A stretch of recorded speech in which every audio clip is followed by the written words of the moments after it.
Tony D and Little Joan with a Screenwriter's Rant. Little Joan's in the background. All of the Old Knives, starring Chris Pine. I believe it's based on a novel. It's produced by Amazon and looks pretty good. Smash like and subscribe. Thank you for smash liking and subscribing. Please check out my books if you'd like to support the channel. The Pineys books 1 through 8, comedy horror in South Jersey. Available at Amazon.com. Kindle Unlimited is free. Joan's walking around. Anyhow, Chris Pine plays some kind of secret agent. Not sure what. And he had an affair or a love thing with Thandie Newton, who's also in the agency. And there was a terrible tragedy. Some guys took hostages on a plane and a bunch of people got killed. And then later they figure out that, see everybody in this, a lot of big names. They figure out later that somebody betrayed the agency. So they have a mole and they're trying to figure out the mole. So Chris Pine is looking at Thandie Newton because she's somehow to blame. He was cleared. And the question is who betrayed the agency? Who is the mole? And if they do have a mole, they want to, I think it's the CIA. Is that the CIA logo in the lower right-hand corner there? I think it is.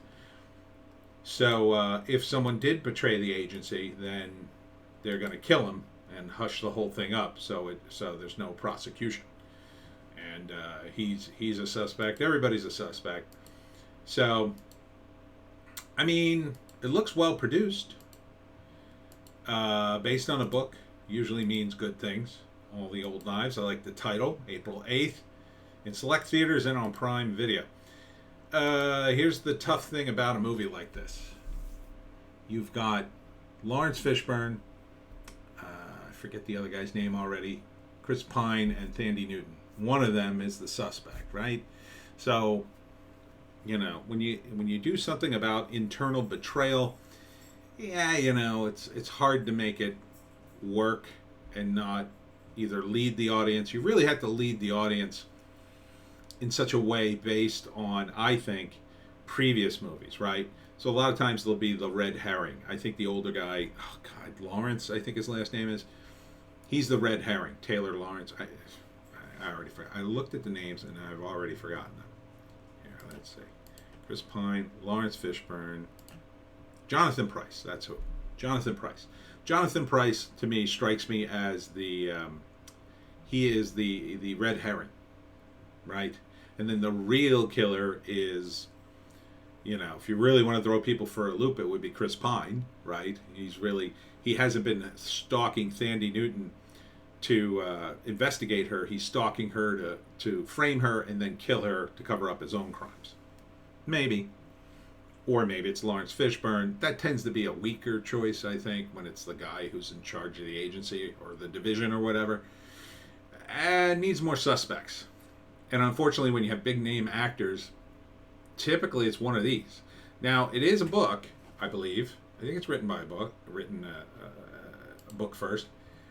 So maybe it's really good, but it's hard to translate that into a movie a lot of times. All that subtlety there. So, you know, when you take a book and you shrink down the nuance to put it in a movie so you can see all the pieces, you're missing some of the internal dialogue that would have driven the story a lot of times. Not all the time, but a lot of times. Kind of depends on how the author writes it. And with this kind of stuff, you know, it's tough, you know, with the espionage stuff. The upside to this, it is more realistic in that it's about the internal workings of a spy agency, CIA or whatever, as opposed to the outside, you know, them, I don't know, going after terrorists or something. See, that always rings very false these days because, to me, the United States doesn't have a worthy adversary, and half the time we end up fighting internally anyway. So this feels very realistic in the sense that it's not even about the adversary. It's about who screwed up and who betrayed the agency for a little bit of money. Not that there was any danger, but people got killed, so therefore somebody's got to pay. So, I mean, it does look well acted. You got good looking leads. Laurence Fishburne, always great. He's great here as the grizzled agent. Um, you know, Sandy Newton's okay. You know, she's all right. Chris Pine, these are better kind of roles for him, I think. Although, I feel like they're making him grow the beard to make him look a little older. I'm not sure how old he is. I'm not sure he would be that gray, but. And then Jonathan Pryce, of course, he's a pretty good actor. Seen him in a bunch of stuff. Yeah, so there it is. Best-selling novel by Olin Steinhauer. Well, did he write the screenplay? I think I saw a screenplay credit in this mix.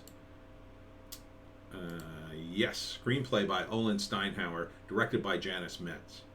So yeah, that the author of the novel wrote the screenplay, huge positive sign.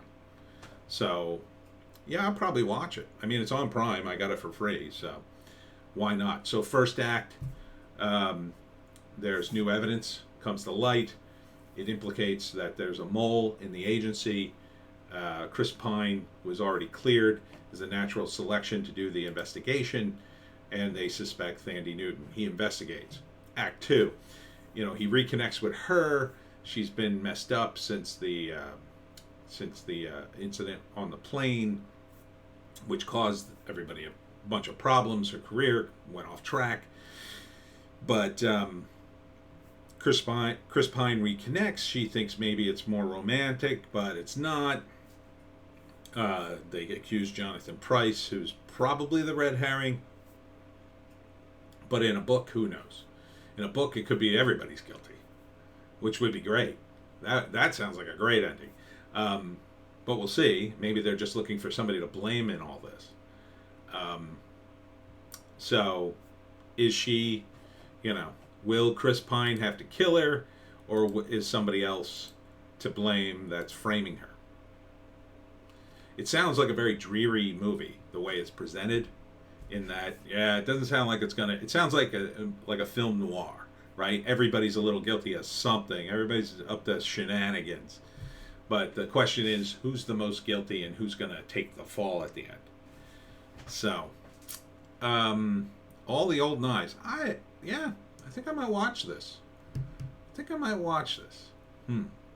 All right, so check that out in April. What was it? April 8th on Prime Video and select theaters. And that's it for me, Tony D.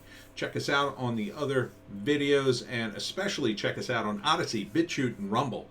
Got to get off of YouTube for the more base takes. We got a news blast and a Hollywoke hot take. We'll see you next time.